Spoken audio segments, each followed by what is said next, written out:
Hi అండి. ఇప్పుడు ఏం చేస్తున్నామంటే నేను ఈ వీడియో తీద్దామని అనుకోలేదండి, అందుకే సగంలో చేస్తున్నాను, ఏమనుకోవద్దు. ఇదేంటంటే బెల్లం ఉంటుంది కదండి, బెల్లాన్ని ఇలాగా మరిగించుకోవాలన్నమాట. ఇది చిన్నప్పుడు మనం తినేవాళ్ళమండి స్వీటు, అది పంచదారతో చేసేదన్నమాట. ఇది నేనైతే పంచదారకు బదులు బెల్లాన్ని వాడుతున్నాను. బెల్లాన్ని కొద్దిగా ముద్రపాకం వచ్చేదాకా ఉంచుకోవాలండి.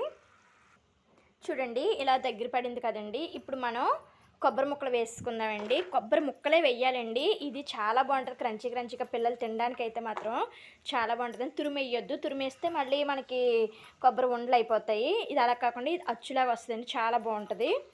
ట్రై చేయండి మీరు కూడా తప్పకుండా. ముక్కలు వేసుకొని బాగా కలుపుకోవాలండి. ఇలా కలిపేసుకోవడమే బాగా. ఈ కొబ్బరి ముక్కలు కూడా ఇందులో ఉడకాలన్నమాట, చాలా బాగుంటుంది.